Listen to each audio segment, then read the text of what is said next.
بسم اللہ الرحمن الرحیم۔ نماز کے بعد جو بندہ یہ تسبیح پڑھتا ہے دنیا اس کے قدموں میں آ جاتی ہے، لوگ اس کے محتاج ہو جاتے ہیں اور وہ رزق کا بادشاہ بن جاتا ہے۔ محترم ناظرین، یہ وظیفہ کرنے سے انشاءاللہ اگر آپ کے گھر میں رزق کی تنگ دستی ہے، اگر آپ مالی طور پر بہت ہی پریشانی کا سامنا کر رہے ہیں یا آپ بے روزگار ہیں، آپ کو جلدی روزگار نہیں مل رہا، یا آپ کے گھر میں تنگ دستی نے گھیرا ڈال رکھا ہے، یا آپ قرضے کے نیچے دبے ہوئے ہیں، قرضہ آپ کی جان نہیں چھوڑ رہا ہے، آئے دن کوئی نہ کوئی مالی پریشانی کا سامنا آپ کو کرنا پڑتا ہے، آپ نے یہ عمل کرنا ہے۔ گھر میں رزق کی جو بھی تنگ دستی ہے، جو بھی پریشانی ہے، جو بھی رزق کا مسئلہ ہے، انشاءاللہ حل ہو جائے گا۔ یہ بہت ہی پاورفل عمل ہے۔ اس عمل کو جس بھائی نے، بہن نے پڑھا ہے، انہوں نے کامیابی حاصل کی ہے۔ یہ وظیفہ ان کے لیے بہت ہی زبردست ہے۔ جو مالی پریشانی کا بہت سامنا کر رہے ہیں، جو قرضے کے نیچے دبے ہوئے ہیں، یہ عمل کرنے سے آپ کا لینے والا ہاتھ دینے والا ہاتھ بن جائے گا انشاءاللہ۔ جو بھی آپ کی پریشانی ہوگی، مشکلات ہوگی، اللہ غیب سے آپ کی مدد فرمائے گا انشاءاللہ۔ محترم ناظرین، اللہ تعالیٰ نے انسان کے لیے بے شمار نعمتیں بنائی ہیں۔ اگر ہم سوچیں تو ہمارے جسم کا ایک ایک بال اس کی نعمتوں کا شکر ادا کرنا چاہے تو کبھی ادا نہیں کر سکتا۔ اللہ خود فرماتا ہے، اگر تم میری نعمتوں کا شمار کرو تو ان کا شمار نہیں کر سکتے۔ انسان وہ ہے جو اپنے مالک کی دی ہوئی نعمتیں استعمال کر کے اس کا شکر بھی ادا کرے، اور جو لوگ اللہ کی دی ہوئی ہر نعمت کا شکریہ ادا کرتے ہیں، اللہ ان پر راضی ہو کر ان کو اور زیادہ عطا فرماتا ہے۔ قرآن میں اللہ تعالیٰ فرماتے ہیں، اگر تم شکر ادا کرو گے تو ہم تم کو مزید عطا کریں گے، اور اس کے برعکس جو لوگ اس کا دیا ہوا بھی کھاتے ہیں اور اس کا شکر ادا نہیں کرتے، ان لوگوں پر اللہ کا شدید عذاب ہے۔ ہمیں اللہ کی نعمتوں کو سوچنے کی عادت ڈالنی چاہیے۔ اگر ہم میں فکر پیدا ہو گئی تو ہم دینے والے محسن کا شکریہ بھی ادا کریں گے اور دل سے نعمتوں کی قدر بھی کریں گے۔ ان کے دینے والی ذات سے بھی پیار بڑھ جائے گا، ہم زبان سے بھی الحمدللہ کہیں گے، اعضاء سے بھی اس نعمتوں کا شکر، اس کی عبادت کر کے کریں گے۔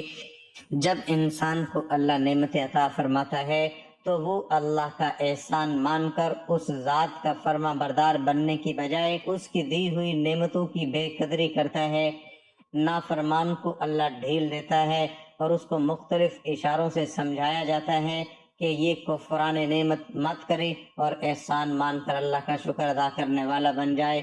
نافرمان بندہ یہ سمجھتا ہے کہ اگر میرا یہ عمل برا ہوتا تو مجھے سزا ملتی، جو نہیں ملی، اور اسی طرح اس کی جرت بڑھ جاتی ہے، اس کی نافرمانی کی حد نہیں رہتی اور بلاؤں کا دروازہ کھل جاتا ہے۔ اگر اس پر بھی انسان نہ سمجھے تو اسے آخرت کی نعمت یعنی مغفرت، اجر و ثواب سے بھی محروم کر دیا جاتا ہے۔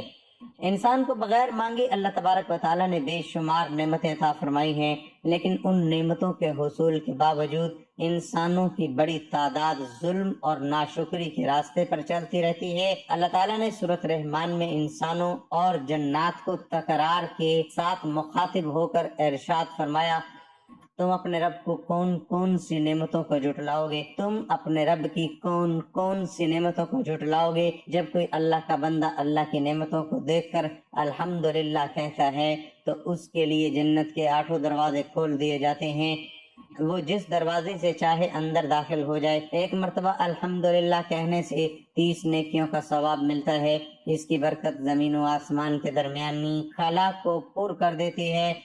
دوسری بار الحمدللہ کہنے سے انوار 7ویں طبق آسمان سے لے کر 7ویں طبق زمین تک بھر جاتے ہیں۔ تیسری الحمدللہ کہنے سے اللہ خود اس کی طرف متوجہ ہوتا ہے۔ انسان بڑا ناشکرا ہے، اس کی حرص اس کو نعمت کی قدر نہیں کرنے دیتی۔ جو تقدیر میں نہیں اس کو نعمت سمجھتا ہے اور اس کے لیے تدبیر کرتا پھرتا ہے۔ نعمتیں ملنے سے قبل اور بعد قبل کی وہی حالت ہے جو پہلے تھی۔ اگر اللہ کو چھوڑ کر نعمتوں میں مشغول رہے اور اس کو بھول جائے تو وہ نعمت چھین لی جاتی ہے۔ اسی طرح حسد اور ناشکری بھی نعمتوں اور نیکیوں کو برباد کر دینے والی ہے۔ جب بھی اللہ کوئی خدمت اپنے بندوں کو عطا فرمائے تو اس کا شکریہ ہے کہ کہ الحمدللہ کہے، یہی اصل شکر ہے۔ بندہ بہت سی چیزوں کو برا خیال کرتا ہے، حالانکہ اس میں ہی اس کا فائدہ ہوتا ہے۔ انسان کو شریعت کی پابندی کرنی چاہیے اور ہر لمحہ اللہ کا ذکر کرتے رہنا چاہیے، اس سے دنیا میں تو عزت و کامیابی عطا ہوگی ہی، آخرت میں بھی اس کا بہت اجر و ثواب ملے گا۔ اللہ کا شکریہ ہے کہ اہل دنیا سے اچھا برتاؤ رکھا جائے اور دل سے اللہ اللہ کیا جائے، اللہ کی نعمتوں کی دل سے قدر کر کے اس کی نعمتوں کو اس کی فرما برداری میں صرف کرنا چاہیے، اس کی مخلوق کی خدمت کو اپنا شعار بنانا چاہیے۔ جب بندہ اللہ کی نعمتوں کی قدر کر کے اس پر اللہ کا شکر ادا کرتا ہے تو اس کا صلہ یہ ملتا ہے کہ نعمت کو بڑھا دیا جاتا ہے۔ حضور پاک صلی اللہ علیہ وسلم نے فرمایا، پیٹ بھر کے شکر ادا کرنے والے شاکر کا مقام روزہ رکھنے والے صابر کے برابر ہے۔ حضرت کعب رحمۃ اللہ علیہ کا قول ہے کہ اللہ دنیا میں بندے کو جو نعمت دیتا ہے اور وہ اس کا شکر گزار ہوتا ہے تو اللہ اس کا نفع دنیا اور آخرت میں دیتا ہے، اور جو شکر گزاری نہ کرے تو دنیا میں ہی اس سے وہ نعمت چھین لی جاتی ہے اور آخرت میں اس کے لیے جہنم کا دروازہ کھول دیا جاتا ہے۔ حضرت شریف سختی رحمت اللہ علیہ فرماتے ہیں کہ جو شخص نعمت کی قدر نہیں کرتا اس سے نعمت اس طرح سلب کی جاتی ہے کہ اس کی قبر تک نہیں ہوتی۔ یہ اللہ کی نعمتوں کا شکر ہی ہے جس سے انسان کے رزق اور اعمال اولاد میں برکت پڑتی ہے، اور ناشکرے کو کچھ نہیں ملتا۔ ہمارے ہاں یہ بھی تصور کیا جاتا ہے کہ جب بھی کوئی نعمت ملتی ہے تو ہم کہتے ہیں کہ یہ ہماری محنت کا ثمر ہے۔ بہت کم لوگ ایسے ہیں جو اسے نعمت خداوندی سمجھ کر اس کا شکر ادا کرتے ہیں۔ اگر کوئی نعمت واپس لی جاتی ہے تو انسان فوراً اس کی ناشکری کرتا ہے۔ یہ حرکت عطاب الہی کو دعوت دینے کی مترادف ہے۔ ہر حال میں اللہ کا شکر ادا کرنا اہل ایمان اور مومن کا شیوہ ہے۔ اللہ ہمیں اپنی سب نعمتیں عطا فرمائے اور ان نعمتوں کا شکر کرنے والا شاکر بندہ صابر مسلمان بنا دے، آمین۔ محترم ناظرین، ہمارے نبی صلی اللہ علیہ وآلہ وسلم نے اللہ کی قسم کھا کر فرمایا کہ جو بھی اس تسبیح کو پڑھے گا اس کی پریشانی اللہ تعالیٰ خود جلد از جلد دور فرما دیں گے۔ تمام ناظرین ویڈیو کو مکمل دیکھیے گا۔ محترم ناظرین، اگر پہاڑ کی جتنی بھی مصیبت ہوگی تو اللہ تعالیٰ وہ مصیبت ختم کر دیں گے۔ آج آپ کے سامنے ایک ایسا وظیفہ لے کر حاضر ہوا ہوں۔ میرے نبی حضرت محمد مصطفیٰ صلی اللہ علیہ وآلہ وسلم فرماتے ہیں کہ اگر پہاڑ سے زیادہ پریشانی ہو، اگر آپ صدق دل کے ساتھ وظیفہ کریں گے تو انشاءاللہ العزیز آپ کے مکمل طور پر یہ پریشانی ختم ہو جائے گی، خواہ پیسے کی پریشانی ہو یا گھر کے اندر کوئی اور پریشانی ہو۔ محترم ناظرین، یہ تسبیح جو میں آپ کو بتانے جا رہا ہوں، اگر آپ نے یہ وظیفہ کر لیا، آپ کے گھر کے اندر پہاڑ سے بھی زیادہ اگر کوئی پریشانی ہوئی تو انشاءاللہ سب ختم ہو جائے گی۔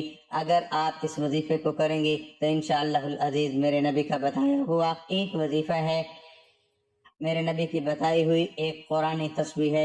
اگر اس کو آپ صدق دل کے ساتھ، خالص نیت کے ساتھ اور بالکل اللہ تعالیٰ کے سامنے جھک کر عاجز ہو کر یکسوئی کے ساتھ اپنے نبی حضرت محمد مصطفیٰ صلی اللہ علیہ وسلم کا ادب دل میں رکھ کر اس وظیفے کو کریں گے تو اللہ پاک کے حکم سے انشاءاللہ العزیز آنکھ چپکنے تک آپ کے مسائل حل ہونا شروع ہو جائیں گے۔ اللہ رب العزت دلوں کو بدل کے رکھ دیں گے۔ قرآن مجید کے اندر بڑی پاور ہے، بڑا راز ہے، اور اس کے اندر بڑا جلال ہے، اور اس کے اندر بڑا کمال ہے۔ محترم ناظرین، ہر تکلیف و آزمائش اور سہولت و خوشی اللہ تعالیٰ کی طرف سے ہے، اس لیے پریشانیوں اور مصائب کا حل رجوع اللہ ہے، یعنی اللہ تعالیٰ کی طرف متوجہ ہونا۔ اللہ تعالیٰ کی طرف توبہ و استغفار کے ذریعے بھی متوجہ ہوں اور اپنے مسائل کا حل اللہ تعالیٰ کے حوالے کر دیجئے۔ گویا اللہ تعالیٰ کو اپنے مسائل حل کا وکیل بنا دیجئے۔ اللہ تعالیٰ کبھی آپ کو بے سہارا نہیں چھوڑیں گے۔ نیز اس کے ساتھ شکر گزاری کی کیفیت پیدا کیجئے۔ بظاہر ہمیں محسوس ہوتا ہے کہ ہمیں کوئی نعمت حاصل نہیں اور ہر طرف سے ہم پریشانیوں میں گھرے ہوئے ہیں، جبکہ ہر آن ہر لحظہ ہم اللہ تعالیٰ کی بے شمار نعمتوں میں ڈوبے ہوئے ہیں۔ اس لیے ظاہر میں پریشانی ہی کیوں نہ نظر آئے، بندے کا کام ہر وقت مالک کا شکر ادا کرنا ہے۔ اللہ تعالیٰ ضرور اپنے انعامات میں اضافہ فرمائیں گے اور دنیاوی پریشانی بھی انشاءاللہ حل ہو جائے گی۔ بہرحال ایمان کمزور نہ ہونے دیجیے، اللہ تعالیٰ سے تعلق قائم کرنے کی ضرورت ہے۔ جب آپ کا تعلق قائم ہو جائے گا اور آپ نیک اعمال کر کے اللہ تعالیٰ کا قرب حاصل کر لیں گے تو مخلوق خود ہی آپ سے محبت کرنے لگ جائے گی۔ لہذا اپنے اعمال کا محاسبہ کیجئے۔ اگر نمازوں کی پابندی نہیں ہے تو 5 وقتہ نماز کا اہتمام کیجئے اور نمازوں کے بعد دعائیں بھی کیجئے۔ زندگی کے اندر بہت سی پریشانیاں آتی رہتی ہیں، بندے کو ان پریشانیوں کا اپنے سامنے آنے سے ڈرنا نہیں چاہیے۔ آپ صلی اللہ علیہ وسلم نے فرمایا، مسلمانوں کو جب کوئی غم، دکھ، رنج یا کوئی عذاب پہنچتا ہے تو اللہ تعالیٰ اس کے ذریعے اس کے گناہ معاف فرما دیتے ہیں، ان سے بندے کو گھبرانا نہیں چاہیے۔ اللہ تعالیٰ نے ارشاد فرمایا ہے کہ بے شک اللہ رب العزت صبر کرنے والوں کے ساتھ ہے۔ محترم ناظرین، سب سے پہلے آپ نے آخری نبی حضرت محمد مصطفیٰ صلی اللہ علیہ وسلم پر مل کر درود پڑھتے ہیں، کیونکہ یہ درود کا حکم میرے اللہ نے دیا ہے۔ ایک دفعہ اپنے نبی حضرت محمد صلی اللہ علیہ وسلم کی شان میں درود شریف پڑھ لیں۔ اللہم صلی علی محمد وعلی آل محمد كما صليت على إبراهيم وعلى آل إبراهيم إنك حميد مجيد اللهم بارك على محمد وعلى آل محمد كما باركت على إبراهيم وعلى آل إبراهيم إنك حميد مجيد۔ محترم ناظرین، عبداللہ ابن عباس رضی اللہ عنہما سے مروی ہے کہ حسبنا اللہ و نعم الوکیل، ترجمہ اللہ تعالیٰ ہمارے لیے کافی ہے اور بہترین کارساز ہے۔ یہ جملہ ابراہیم علیہ السلام نے اس وقت کہا تھا جس وقت ان کو آگ میں ڈالا گیا تھا، اور یہی کلمہ ہمارے نبی، آخری نبی حضرت محمد مصطفیٰ صلی اللہ علیہ وسلم نے اس وقت کہا تھا جب لوگوں نے مسلمانوں کو ڈرانے کے لیے کہا کہ بے شک لوگوں نے تمہارے لیے فوج جمع کر لی ہے، سو ان سے ڈرو۔ تو اس بات نے انہیں ایمان میں زیادہ کر دیا، تو انہوں نے کہا حسبنا اللہ و نعم الوکیل۔ اس کو کثرت سے پڑھیں، انشاءاللہ تمام خراب حالات میں اللہ تعالیٰ آپ کی حفاظت فرمائیں گے۔ اور کثرت کا ایک طریقہ یہ بھی ہے کہ ہر نماز کے بعد اول و آخر 11 مرتبہ درود شریف کے ساتھ 111 مرتبہ پڑھ لیا جائے۔ تو مولانا یونس ابن مولانا عمر صاحب بالن پوری کا تجربہ ہے کہ اس کو کثرت کے ساتھ پڑھنے سے اللہ تعالیٰ تمام پریشانیاں دور فرمائیں گے۔ تجربہ ہے کہ ہر نماز کے بعد 11 بار مرتبہ حسبنا اللہ و نعم الوکیل علی اللہ توکلنا پڑھنے سے ہر مشکل کام آسان ہو جاتا ہے اور کوئی مباح کام رکتا نہیں ہے، اور اگر کثرت سے پڑھا جائے تو بے شمار فوائد ہیں۔ اللہ تعالیٰ آپ کا کام اس طرح بنائیں گے کہ آپ حیران رہ جائیں گے۔ اس تمام دنیاوی اخروی مقاصد میں کامیابی کا ضامن ہے اللہ تعالیٰ پر توکل کرنا۔ اس کے حضور عاجزی اختیار کرنے والے اس کے مومن بندوں کی صفات میں سے ایک صفت ہے وہ لوگ جن کی صفات کو اللہ تعالیٰ نے اپنی کتاب عظیم میں واضح فرمایا ہے، بس ان کے بارے میں ارشاد ہے بس ایمان والے تو ایسے ہوتے ہیں کہ جب اللہ تعالیٰ کا ذکر کیا جاتا ہے تو ان کے دل ڈر جاتے ہیں، اور جب اللہ تعالیٰ کی آیتیں ان کو پڑھ کر سنائی جاتی ہیں تو وہ ان کے ایمان کو اور بڑھا دیتی ہیں، اور وہ لوگ اپنے رب پر توکل کرتے ہیں۔ توکل ایک عظیم عبادت ہے جس کے ذریعے اللہ تعالیٰ کا قرب حاصل کیا جاتا ہے، اور اللہ نے نبیوں اور رسولوں اور اپنے مومن بندوں کو کئی مواقع پر اس کا حکم دیا ہے، جن میں اس کا یہ فرمان بھی شامل ہے جو اس نے اپنے نبی محمد مصطفیٰ صلی اللہ علیہ وسلم کو دیا ہے، تو آپ اسی کی عبادت کریں اور اسی پر توکل کریں۔ امام طبری رحمہ اللہ نے کہا، اس کا ارشاد ہے، بس اے محمد صلی اللہ علیہ وسلم اپنے رب کی عبادت کریں اور اسی پر توکل کریں، یعنی اپنا معاملہ اس کے سپرد کر دیں، اس پر اس کے کافی ہو جانے پر بھروسہ کریں، کیونکہ جو کوئی اس پر توکل کرتا ہے وہ اس کے لیے کافی ہو جاتا ہے۔ ناظرین، سب سے پہلے آپ کو بتانا چاہتا ہوں، انڈیا کا ایک بندہ جو بالکل اسلام نہیں جانتا تھا، اسلام کو نہیں مانتا تھا، اس کو کسی بندے نے بتایا یار جو مسلمان ہیں ان کے آخری نبی ہیں حضرت محمد مصطفیٰ صلی اللہ علیہ وسلم، وہ کہتے ہیں کہ جو اس تسبیح کو پڑھ لے گا تو پہاڑ سے بھی زیادہ اگر پریشانی ہو، کوئی مصیبت ہو تو وہ ٹل جاتی ہے۔ تو وہ انسان بڑا پریشان حال تھا، اس کے اوپر بڑا قرضہ اور اس کے اوپر بے شمار ٹینشنیں ہیں۔ اگر میں آپ کو بتانا شروع کر دوں تو وہ بہت زیادہ لمبی ویڈیو ہوگی، میں مختصر بتانا چاہتا ہوں۔ اس نے جب یہ بات سنی تو اس نے اپنے دل میں ارادہ کیا کہ یار اس کو آزماتے ہیں، تو اس نے نماز کے بعد اللہ کے سامنے ایک دفعہ درود شریف پڑھا اور اس کے بعد اس تسبیح کی تلاوت فرمائی۔ اس کو 100 مرتبہ اس بندے نے پڑھا۔ وہ کہتا ہے کہ اسی رات کو مجھے ٹیلی فون آ گیا، جو میرے اوپر پہاڑ سے بھی زیادہ مصیبت تھی وہ ایسے حل ہوئی کہ میں خود حیران ہو گیا۔ میرے ساتھ کیسے ممکن تھا؟ تو جب یہ ہوتا گیا تو میری پوری فیملی کو میں نے بتایا تو سب نے مل کر کہا لا الہ الا اللہ محمد الرسول اللہ۔ انہوں نے کہا پڑھو کلمہ، اور اپنے محمد صلی اللہ علیہ وسلم پر بھی یقین لے کر آئے، اللہ پر بھی ایمان لے کر آئے، اور حضرت محمد مصطفیٰ صلی اللہ علیہ وآلہ وسلم پر بھی ایمان لے کر آئے۔ محترم ناظرین، ہر طرح کی مشکل و پریشانی میں صرف اللہ تعالیٰ پر ہی توکل کرنا چاہیے، اور زبان پر الفاظ لانے چاہیے حسبنا اللہ و نعم الوکیل، اللہ ہی کافی ہے اور وہ بہترین کارساز ہے۔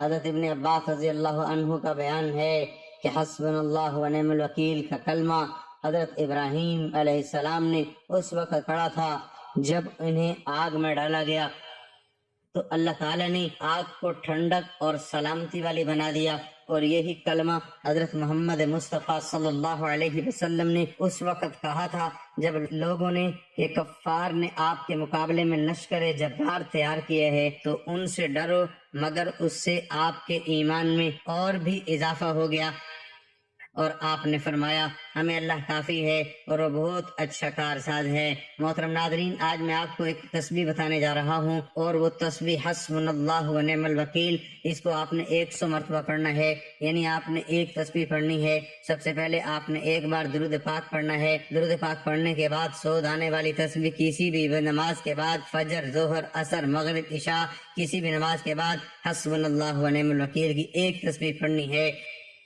اس کے بعد 3 بار سورۃ کوثر پڑھنی ہے، انا اعطیناک الکوثر فصل لربک وانحر ان شانئک هو الابتر۔ اب یہ تسبیح حسبنا اللہ و نعم الوکیل اور سورۃ کوثر کو پڑھ کر دعا مانگیں تو آپ کی جتنی بڑی مصیبت ہوگی وہ اللہ تعالیٰ خود دور فرما دیں گے۔ انسان جب مصیبت میں ہوتا ہے تو اس وقت اللہ کو یاد کرتا ہے، لیکن خوش نصیب وہ انسان ہوتا ہے جو اللہ کے راستے پر چلا جاتا ہے، وہ اپنے آپ کو تبدیل کر لیتا ہے اور اللہ پاک پر پورا پختہ یقین کر لیتا ہے، اور اپنی زندگی کا فیصلہ کر دیتا ہے کہ آج کے بعد میں نے نیکی کا کام کرنا ہے، کسی کے ساتھ بدی نہیں کرنی، میں نے ہر انسان کے ساتھ سچ بولنا ہے، جھوٹ نہیں بولنا۔ تو انسان پر جب مصیبت آتی ہے تو اس وقت ان کا ٹریک تبدیل ہوتا ہے، اس وقت تبدیلی آتی ہے۔ نارمل حالت میں تو انسان چلتا رہتا ہے، اس کو خدا یاد نہیں رہتا، تو اللہ سے ہم سب مل کر دعا مانگے کہ اللہ پاک ہم سب کو استقامت نصیب فرما اور اپنے راہ پر چلنے کی توفیق عطا فرما۔ یہ جو وظیفہ بتایا ہے میں تمام مسلمانوں کی خدمت میں عرض کروں گا، یہ آپ بھی پریشانی کے لیے وظیفہ کریں، اول و آخر 3 بار درود شریف پڑھ کر کون کریں انشاءاللہ العزیز۔ یہ قرآن ہے، قرآن کے اندر نور ہے، نور جو ہے یہ میرے نبی کے سینے پر اترا ہے، اور یہ میرے نبی نے خود فرمایا جو انسان اس تسبیح کو پڑھے گا اس کے اوپر اگر پہاڑ کے برابر بھی مصیبتیں ہوئیں تو وہ بھی ختم ہو جائیں گی۔ تمام دوست نماز کا اہتمام لازمی کریں، کیونکہ نماز کے بغیر کوئی بھی وظیفہ ادھورا رہے گا۔ اللہ تعالی ہم سب کو 5 وقت کی نماز ادا کرنے کی توفیق عطا فرمائے۔ محترم ناظرین، نماز کی بہت زیادہ فضیلت ہے۔ نماز ہدایت ایمان اور نور ہے، نماز روزی میں برکت، بدن کی راحت، شیطان کی ناپسندی اور کفار کے مقابلے میں اسلحہ ہے۔ نماز دعا کی اجابت اور اعمال کی قبولیت کا ذریعہ ہے۔ نماز ہمیں بے حیائی اور برائی سے روکتی ہے، نماز شیطان کا منہ کالا کرتی ہے۔ اللہ تعالی ہم سب کو 5 وقت نماز پڑھنے کی توفیق عطا فرمائے، آمین۔ نبی پاک نے ارشاد فرمایا جو شخص اللہ تعالیٰ سے دعا نہیں مانگتا تو اللہ تعالیٰ اس پر غضبناک ہوتے ہیں۔ دعا مانگنے کے آداب میں سے ہے کہ اللہ تعالیٰ کی ذات سے وہی کچھ مانگنا چاہیے جو حلال اور طیب پاکیزہ ہو۔ ناجائز مقاصد اور گناہوں کے کاموں کے لیے اللہ تعالیٰ کے حضور ہاتھ پھیلانا اور اللہ تعالیٰ کی ذات سے کچھ مانگنا انتہائی درجے کی بے ادبی اور گستاخی ہے، بلکہ حرام اور ناجائز مرادوں کے پورا ہونے کے لیے اللہ تعالیٰ کی ذات سے دعائیں مانگنا اور منتیں ماننا دین اسلام کے ساتھ ایک بدترین قسم کا مذاق بھی ہے۔ اسی طرح ان باتوں کے لیے بھی دعا نہیں مانگنی چاہیے جو اللہ تعالیٰ نے ازلی طور پر طے فرما دی ہیں اور ان میں اب کوئی تبدیلی ممکن نہیں۔ مثلا کسی پست قد انسان کا اللہ تعالیٰ سے یہ دعا کرنا کہ یا اللہ میرا قد لمبا کر دے، یا کسی دراز قد انسان کا اللہ تعالیٰ سے یہ دعا کرنا کہ یا اللہ میرا قد چھوٹا کر دے، یا مثلاً کوئی جوان شخص اللہ تعالیٰ سے یہ دعا کرے کہ یا اللہ میں ہمیشہ جوان رہوں اور میرے اوپر کبھی بڑھاپا نہ آئے، اس قسم کی دعائیں ہرگز نہیں مانگنی چاہیے۔ محترم ناظرین، مؤذن جب اذان کہتا ہے تو ایسے وقت میں کی جانے والی دعا زیادہ قبولیت ہوتی ہے۔ سیدنا انس رضی اللہ عنہ رسول اللہ صلی اللہ علیہ وسلم سے بیان کرتے ہیں کہ پیارے نبی کریم صلی اللہ علیہ وسلم نے فرمایا، جب مؤذن اذان کہتا ہے تو آسمان کے دروازے کھول دیے جاتے ہیں اور دعائیں قبول کی جاتی ہیں۔ ایک بندہ مومن اگر نماز کے اوقات میں اذان اور اقامت کے درمیان دعا کرے تو اس بات کا زیادہ امکان ہے کہ اس کی دعا قبول کر لی جائے، اس لیے کہ نبی کریم صلی اللہ علیہ وسلم کا فرمان عالی شان ہے، اذان اور اقامت کے درمیان مانگی جانے والی دعا نامنظور نہیں ہوتی۔ صحابہ اکرام رضی اللہ تعالیٰ عنہ نے عرض کیا، اے اللہ کے رسول، ہم اس وقت میں کیا مانگا کریں؟ آپ نے ارشاد فرمایا، اللہ تعالیٰ سے دنیا و آخرت کی عافیت کا سوال کیا کریں۔ ترمذی کتب حدیث میں نبی کریم صلی اللہ علیہ وسلم کا ارشاد گرامی ہے، ہمارا رب تبارک و تعالیٰ ہر رات کے آخری تہائی حصے میں آسمان دنیا پر نزول فرماتا ہے اور یہ اعلان کرتا ہے کوئی مجھ سے مانگنے والا میں اس کی دعائیں قبول کروں، ہے کوئی مجھ سے سوال کرنے والا میں اس کو عطا کروں، ہے کوئی مجھ سے بخشش طلب کرنے والا میں اس کی مغفرت کروں۔ جب بارش ہو رہی ہو اس وقت کی گئی دعا زیادہ قبول ہوتی ہے۔ سیدنا سہیل بن سعد رضی اللہ عنہ روایت کرتے ہیں کہ نبی کریم صلی اللہ علیہ وسلم نے فرمایا، 2 وقتوں کی دعا رد نہیں ہوتی، ایک تو اذان کے وقت اور دوسری اس وقت کی دعا جب بارش ہو رہی ہو۔ حدیث پاک میں آتا ہے، حضور اکرم صلی اللہ علیہ وسلم نے ارشاد فرمایا، آدمی کو اپنی تمام تر ضرورتیں اور چاہتیں اللہ تعالیٰ ہی سے مانگنی چاہیے، یہاں تک کہ اگر جوتے کا تسمہ جو کہ ایک معمولی قسم کی چیز ہے ٹوٹ جائے تو وہ بھی اللہ تعالیٰ ہی کی ذات سے مانگے، اور اگر کبھی نمک وغیرہ جیسی ہلکی چیز کی بھی ضرورت پڑ جائے وہ بھی اللہ تعالیٰ کی ذات سے ہی مانگے۔ تمام دوست نماز قائم کریں، دعا ہے کہ اللہ تعالیٰ میرا سنانا اور آپ کا سننا اپنی بارگاہ الہی میں قبول اور منظور فرمائے، آمین ثم آمین۔ تمام دوستوں سے گزارش ہے کہ اللہ تعالیٰ کے 99 ناموں میں سے ایک نام کمنٹ میں ضرور لکھیں۔